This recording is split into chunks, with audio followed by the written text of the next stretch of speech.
You ask Tiger to solve. This deals with linear equations with one unknown. The final result is r=7. Let's solve it step by step. Group all r terms on the left side of the equation. Subtract 4r from both sides.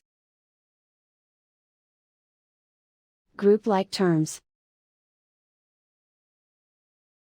Simplify the arithmetic.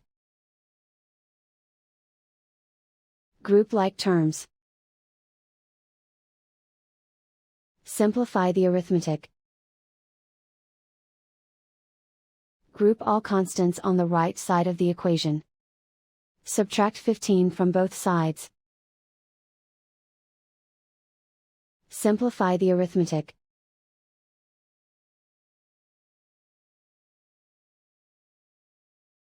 Isolate the r.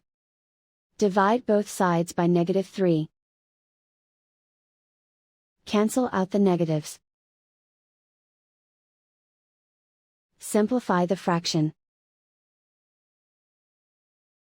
Cancel out the negatives.